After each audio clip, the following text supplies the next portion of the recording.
with the challenges of jointness in multi-domain operations. May I request Dr. Reilly to take the stage, please? Thank you. Thank you very much. It is a distinct honor and privilege to be able to address such a distinguished group. I've been looking at multi-domain operations and teaching it since 2006, well before the United States became involved in this. And it's very important to understand the difference between joint operations and multi-domain operations. Joint operations is about additive service capabilities designed to achieve collaboration and cooperation between the services and military departments. Multi-domain operations, in contrast, is an advanced maneuver theory, and it's characterized by three things: complexity, speed, and precision. And it's executed in sophisticated schemes of maneuver, which are composed of combinations of domains. Next slide, please. This is a disclaimer. All thoughts are my own because, quite frankly, I'm going to color outside of the lines. Next slide. Three basic areas that I'm going to go over are setting a foundation for why multi-domain operations. And with that context set, I'm then going to transition into some key framework considerations to move the concept forward. And then I'll finish up with some considerations on future multi-domain C4ISR. Next slide, please. Now, there's a number of individuals here in the United States. Why are we going to multi-domain operations? This is nothing new. And in fact, they're right. Perhaps the first multi-domain operation in history occurs in 1175 BC. And in it, the Pharaoh of Egypt, Ramses III, is pitted against a fierce confederation of tribes known as the Sea Peoples. He knows that he cannot defeat the Sea Peoples in the maritime domain. So he lures the Sea Peoples fleet into the confines of the Pelusiac branch of the Nile River Delta. He closes off their retreat with the Egyptian fleet and then simultaneously engages them with archers on the land. Now, what's significant about this is not that he used two domains. What's significant is that he used combinations of domains. Next slide. Since 1175 BC, technology has given us access to several other domains. About 4,600 years ago, we had the technology that gave us access to the maritime domain. In 1903, we have two bicycle mechanics that fly for 12 seconds, and we have access to the air domain. And in 1957, the Soviet Union puts up two satellites, Sputnik 1 and 2, and we have access to space. Looming on the horizon is another domain, the electromagnetic spectrum. It is going to govern all of our advanced technology and how we do operations. It's going to have a significant impact. Now, as we look at this, next slide, please. There are three things that we really need to do in terms of framework. We have to have a clear definition of what a domain is, and there's no common occurrence. If you look at the Army definition here in the United States, it's an area of activities in which operations are organized and conducted. The definition that my students and I use is, as you can see here, a critical macro maneuver space whose access or control is vital to the freedom of action and superiority required by the mission. That's essential to have it related to maneuver theory so that we can have effective operations. In the construct that we are assessing right now, we see 6 domains, and this is strictly at the schoolhouse. But in those 6 domains, we see them operating within an interactive continuum. Next slide, please. That continuum is reflected here on this slide. And a continuum is a whole, and what it means is that as you move one domain or prioritize it, as a commander does, it's going to have an impact on the other domains. And interrelated in terms of the concept are several variables which revolve around access, interdependencies, the exploitation of interdependencies between domains, and the preservation of the interdependencies between the domains. In this construct, this is a very simplistic example, linear. It's actually much more complex. The electromagnetic spectrum enables space, which enables air, land, and maritime domains to function, to create an effect on the human domain, composed of leaders, organizations that support the leaders, and the population. There will only be fleeting moments as forces maneuver in multi-domain battle. And in those operations, interdependencies are going to be exposed. And the intent is to play different combinations of these domains to get those interdependencies to be vulnerable. And they're reflected in those red arrows that you see between the electromagnetic spectrum and space, and between space, air, land, and maritime domains. The key, and indeed the focus of convergence, which is a rapid and continuous integration of all of the domains across time and space, the focal point, and this hasn't been addressed yet, will be those interdependencies, because when I attack those interdependencies, I collapse the system. When I collapse the system, I put my adversary into decision paralysis, or I convince my adversary to surrender. Next slide, please. Now, there are a number of individuals that say the electromagnetic spectrum here in the United States is not a domain. They say that cyberspace is. Cyberspace is extraordinarily important. But if you go back to the definition that I just articulated, the word domain actually means control. It comes out in the 15th century in the form of English, French, and Latin. And it's what an individual federation or confederation controlled. So it's extraordinarily important to understand that if I control the electromagnetic spectrum, I will control what goes on in electronic warfare and in cyberspace. In this example, there's arguments over whether electromagnetic spectrum is actually a maneuver space. It is. In this example that you see here, I have a jammer. It just happens to be a Krasukha-4, a Russian jammer.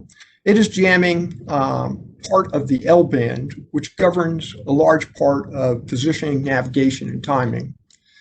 In this case, it's jamming parts 4 and 5, and it's herding the friendly force onto L1, where the adversary already has that L1 space spoofed, providing false data to create a collapse of the headquarters.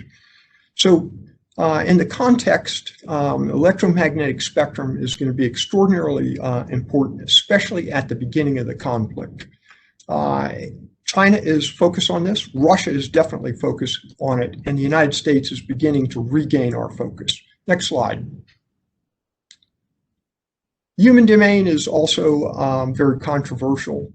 We see him have different parts in the United States that believe there's an information domain, a cognitive domain, and then those like myself, the human factor.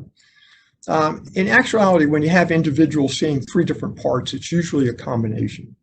And in this context, information is the tool.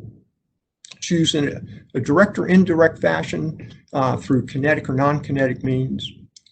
You're sending that into a cognitive pathway to create one of 5 basic effects: a psychological effect, a physical effect, a functional effect, a systemic effect, or a temporal effect, to create behavioral change in a specific focal point within the human domain, oriented on either the leaders, organizations that support the leaders, or the population.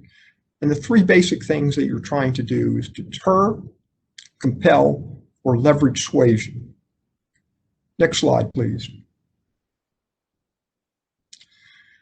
To govern all this and all the complexity that's ensuing, we're going to have to move to deep neural networks to help us assess this and stay ahead of the complexity.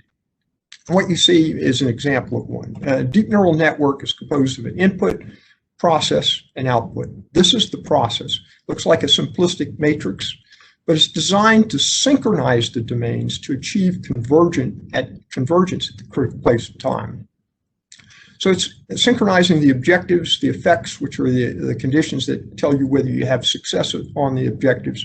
It's looking at your adversary, looking at barriers, time, distance, and then finally, it's going to risk, of course. It's also charting out the operational actions required. It will provide commanders critical paths. So embedded in these blank spots are algorithms, and the algorithms will help you do things like optimize satellites for an operation. You know, if you move a satellite from Africa today to the Indian Ocean, it's probably going to take about a month.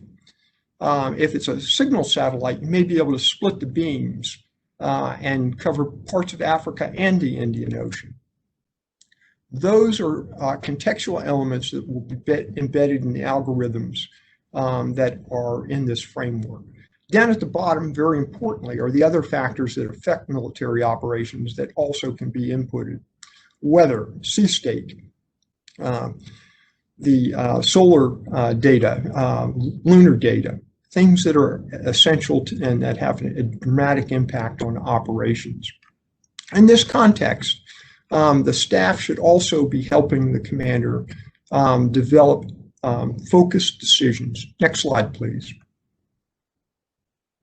This is an example of a decision support matrix that actually has been used in Iraq, Afghanistan. It's been used in many places. This is what we developed here at the college. You have a decision point, a named area of interest where you're going to confirm or deny a specific course of action that your enemy may take, where you may target them, a specific event that will cause the decision to be made, and then most importantly, the decision criteria that the commander needs to consider that will to make an effective decision. To the right of that is how the information is triangulated, assets projected to be available, and then last but not least, the CJTF actions. Those actions come out in the form of warning orders, X orders, things of that nature that actually can be pre-computed. Down below that is the adversary's primary assumptions. That's where they're going to take risk. The decisions that evolve out of those assumptions, and then the adversary's commander's critical information requirements. If you understand those, you can do reflexive control, shape the environment to get your adversary to make the decisions that best suit the friendly force. You also can do operational security and deception much more effectively. Down below that is risk, what the risk is, impact on the mission, the probability of that risk occurring, how to mitigate the risk, and then the residual risk that's left over. And then, of course, the factors that are outside the context that have an impact on operations, such as weather, as I've already stated. This context is invaluable to helping commanders make good, effective decisions where they can think about it ahead of time. And there's two categories of decisions: pre-planned and emergent opportunities. Pre-planned, you know, you have to make emergent opportunities where you're shaping the environment to get your adversary to conform to the scheme of maneuver that you want to execute. Next slide, please. Now, when you take this into account of joint all-domain operations, as we're currently calling it, and C4ISR, C4ISR is a system. In the United States, we call it C2. C2 is actually not a very good title because it stands for what you command and what you control. It needs to be considered in terms of an entire system, because if I don't have the computers and the communication systems, the intelligence, surveillance, and reconnaissance assets that I need, then I'm essentially blind. I can't communicate.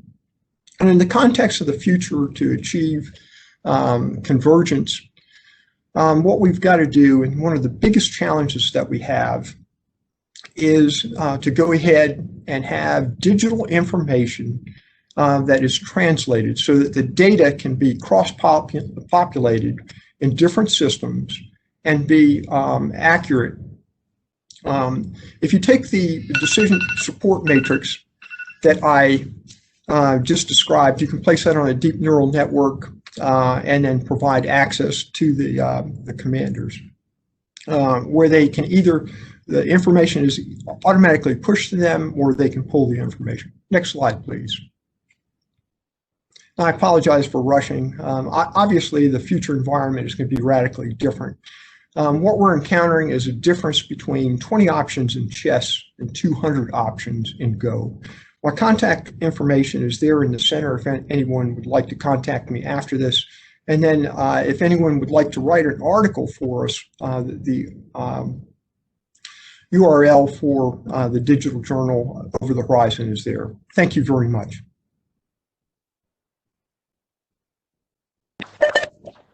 Well, thank you, Dr. Reilly. That was a very refreshing analysis. And we understand the short time, but would look forward to interacting with you since you've been doing a lot of work on multi-domains since 2006. Well, our next speaker is Air Marshal Anil Chopra, who will highlight the challenges of achieving jointness in the aerospace domain. We also look forward to hearing his views on